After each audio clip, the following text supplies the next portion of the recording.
Okay, so we are here for the Trilogy, the third and final part of our open world epic list that got split into 3 different parts, and we have some cracking games in here.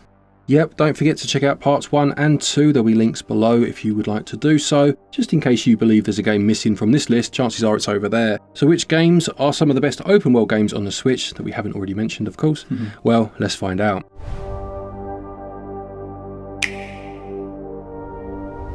First up then we have Dying Light. Now on the face of it, it might not look like a open world, but it really is. You've got an open city to freely explore, either through the day or through the night. Now it's filled with zombies. In the day they're kind of lethargic, they're pretty chill, you know, they just amble around, you smash their faces in.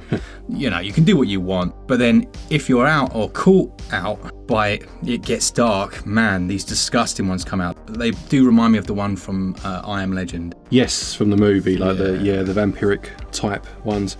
Yeah, it's funny, isn't it, with this game, because when we were playing it, as you say, like the open world in the day is you know, it's okay, you can navigate it, you have a few scrapes, but you'll be all right. But if darkness falls, you're in bother. Like, it changes, doesn't it? It's unbelievable. The map seems 20 times bigger because you just want to get safe. And it's tough. It's such a good game. Like, obviously first person with that parkour element to it too. Online multiplayer, yeah, fantastic game. I say world to explore. You're not going to be exploring necessarily. You won't be stopping to take any photos, but yeah, really good game. I think there might be a photo mode, you know? Oh, I wouldn't be using it. That's for sure. It does have some like RPG elements as well, so you can get like custom weapons that you make. Yeah. And they have like different, like you might electrify a baseball bat and stuff. Quality. Really good game. Very good. And you can, like, if your weapon runs out of ammo or breaks or something and you're left with something not as good, like, you can be in a lot of trouble, can't you? Oh, you just game over. It's really tough, but yeah, very good game. Right, next we have Shin Megami Tensei 5, which is obviously a turn-based RPG, but it does have a large world to explore, and it's set in like a post-apocalyptic, I think it's Japan, I'm relatively sure it's Japan, and it has I love it when you either have like the overgrown green that we mentioned in things like Nier Automata, or you have that desert landscape, but still with buildings and upturned cars and things like that, you know, and you can crumble down bridges, that sort of thing, and this very much goes for that, and it works fantastically well in the context of the game. It's large enough that you'll need to be looking at your map and see where you're going. You can start to fast travel at points as you go along, and it really does complement the battling very well to have this nice big world to explore. Then we've got Darksiders. Now, specifically, I want to talk about Darksiders 2. Yeah. Because this one is essentially Zelda. You know, it's got a lot of the Zelda mechanics. It almost has like dungeons. You've got the open world, much more open world than the first game. The last game we won't talk about because they refused to patch it, so there you go. But this one is a great experience, and I was really impressed. You get like a horse, don't you, like that? I forget what he's called. He's got a name. Yeah, I can't even remember who you play as in 2 because it's like war, and it's one of the 4 horsemen, isn't it? But I can't think which one you play as in 2. Yeah, I think you play as Death in this one. Right, yeah. But yeah, I was quite surprised actually that they went from this, because in my opinion this is I won't say better, because actually some people don't like the open world, do they? They want the more curated style from the first game. But even that had some open world elements. I'm surprised they went from that to a more Souls-like with the third game. Right, yeah. You know, I get why they did it. They want to keep it fresh. But I think this formula worked the best in 2, and actually they could have built upon that for 3.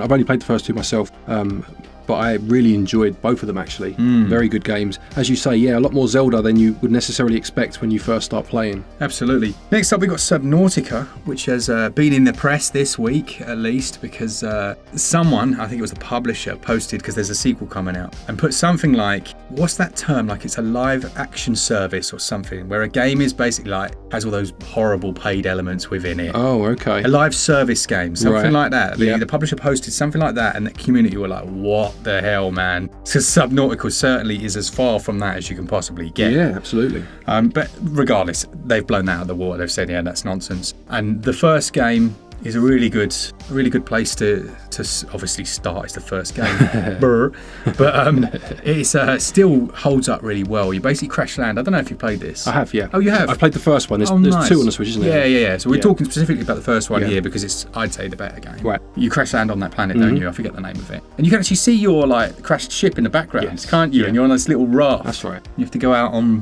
what is it, like collecting, scavenging and stuff That's like it, that. yeah, scavenging, yeah, exactly right, exactly that. Yeah, and again, it's just that change of environment. Yeah. You know, the nautical side of it it's just, I love it when games do that, you know, because you have so many that are set on terra firma and, you know, your more traditional settings. Anything that mixes it up, be it snow-based or underwater, just immediately it feels fresh, doesn't it, you know? It does, and it's terrifying as well. I don't know about you, like I find the ocean quite a terrifying thing anyway. Yeah. And when you build up that first submarine and you're going down, and if you get too deep, it starts to crack. Yeah. Because you can only go so far with like certain strength subs. I thought that was amazing. Yeah. And it gets dark as well. It does. It's a great game. Yeah, again, using underwater to its maximum in terms of what lies beneath, and you know that.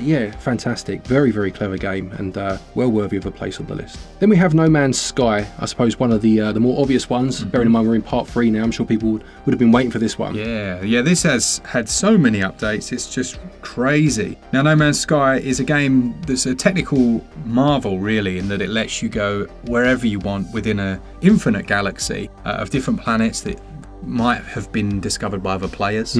So even that element is still in the Switch version, so you might actually stumble across things that have been discovered previously, and anything you find you can name, and you know, you have to create a base on a planet and go back to it. There is a lot of story in here now where they didn't used to be. So there's like an anomaly, there's another alien race that you discover, and again they're adding in new stories all the time. Complete open, as far as open worlds go, I mean, this takes the biscuit. You know, you can walk around entire planets, Starfield, and you can go wherever you want. Yeah, it's just pure freedom in a game. It's if you took Minecraft and blew it up to a galaxy level, right? You know? Yeah. Then we have similar in some respects, the Outer Worlds. The Outer Worlds is I guess it is similar, but it's curated version. It's like if you take Obsidian, who create Fallout, and then they were to look at No Man's Sky and say, all right, how do we turn this into our curated experience?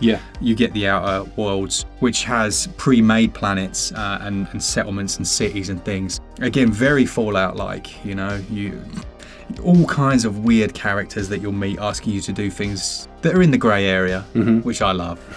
I do like becoming a bit of a sinister individual in these types of games. Bit of a rebel. Exactly. They're like, oh, we can't get through that door. Next thing you know, I've like destroyed the whole door. In fact, there's no building left. Exactly.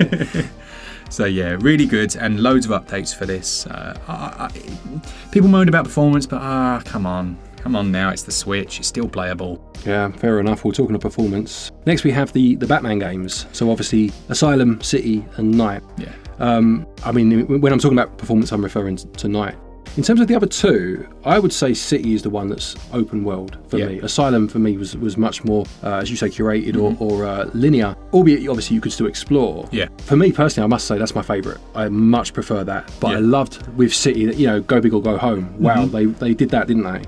Yeah, they really did. That's the thing. You give people a free open city, and on paper it sounds lovely, but you lose some of the artistic control's a bad word for it, but you lose some of the artistic direction that comes from more curated experiences. Yeah, I completely agree. I mean, I had read Arkham Asylum, the graphic novel. Oh, nice. This is not based on that exactly, but the idea of that is Batman having to enter Arkham Asylum for one night. Things have gone awry, obviously, and he's story through the night. Yeah. And Arkham Asylum is similar, and I felt it told a better story because it was smaller in scale, and I loved that game, but I can't help but be impressed with City in terms of the open world, just looking at it purely on that. And it obviously introduced things like Catwoman as well, didn't it? Yeah, there's loads of different playable characters in there. As far as an open world experience go, it's very unique on the list so far, I think on all three of the lists. Yeah. Of taking that superhero idea and making it an enjoyable game that has quite a living open world. You have like gangs of thugs and you can like listen in on them, and you'll come across them and they'll be like, oh, have you heard that Batman's around? And it does recreate the feeling of being the Batman. Yeah, it does for sure. Then we have Minecraft. I haven't played it, so I've not got lots of Have you not played it? I mean, I have not played it. I've played snippets of it to the point where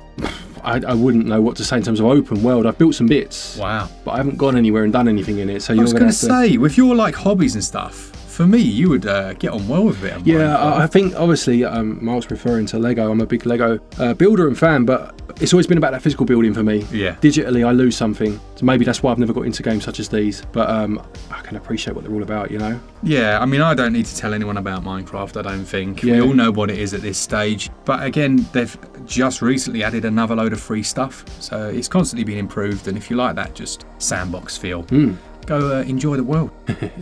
Talking of Lego, that was strange. I didn't even see this next on the list. We have Lego City Undercover. Now, this was a very interesting game when it released because it was the first game in a while that I can think of that was a Lego own brand game. You know, an original game, not based on an IP. And it's a very good game. Yeah. Really quite surprisingly good, actually. It is. It's a deep, like, basically GTA clone within the world of Lego. It is. It is. You're not wrong. And it has obviously a lot of missions to take on, and you can borrow cars from civilians.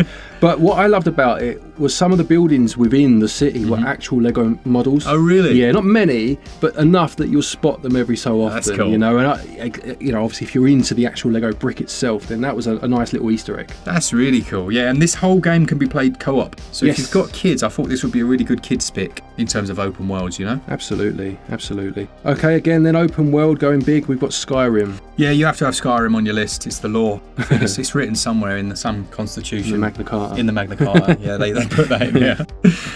Skyrim is the most open world RPG, potentially. You could correct me if I'm wrong. You've got the whole world, like the whole world. There's no limits at all. You know, you can take your bow. I always went bow and arrow. Yeah. I love bow and arrow in this game because it's just hilarious. You fight against the toughest enemy, but if you're decent in terms of your aim, one arrow and it's over. Yeah. And the ragdoll physics are just hilarious. You just see them just fly down the hillside. I think I shot a goat. Can't remember why I did that. I don't think you needed a reason, did you? No, I didn't need a reason, but he was looking at me funny. Oh, well, there we go. Do you know what? Since Broken Sword, any goat is fair game, in my opinion. Take him out, mate. Fair enough. Yeah, I've played a bit of Skyrim. I played much more of Elder Scrolls. Or Oblivion, I should say, sorry. Good game. But yeah, I've played enough of Skyrim to certainly see that it's massive, isn't it? There's a world there to explore for sure. And then we're going to end on the Outer Wilds. Yeah, the Outer Wilds has only just come out. I haven't put as much time in it as I would like, but from the preliminary playtime, I can see that there's more than enough here, you know. Yeah. Really interesting concept, you know, you're starting out on that small planet and you've got to get like the launch codes and you can just then head off to these other ones. I think it's so much more, I don't want to say low budget, it's smaller in scope than something like No Man's Sky, but then that gives it a more curated feel. So those planets have handcrafted elements that you can go and visit, you know. And weirdly, you've only got like an hour and then you die. Oh, right. And then you respawn and you've got to try and progress each time. Yeah, because isn't that like there's a black hole or something's going to implode or something, isn't it? That's right, yeah. And it's a really cool mechanic, you know, and it stops it getting too crazy and out of hand, you know, because you could potentially just go off in a direction and spend weeks there. Yeah. But here it keeps it succinct enough that you know that within that hour you can achieve everything you need to. It's interesting to have open world and kind of control. Yes. Yeah, and this was one that took a long time to come to the Switch, didn't it? Forever and a week. And it's here now, so yeah. That's right good. There. So there we go. That's part 3 of 3. I'm sure there's still some games we missed. How could there not be? But if you feel we have, please do check parts 1 and 2 first. But if there are any we missed, please do stick them down below. And who knows, maybe there'll be a part 4 one day. Who knows? Right, thanks so much for watching. I've enjoyed making this one. Let us know your comments down below. And just a big thanks to all of you that enjoy our content. Take care, and until next time, happy gaming.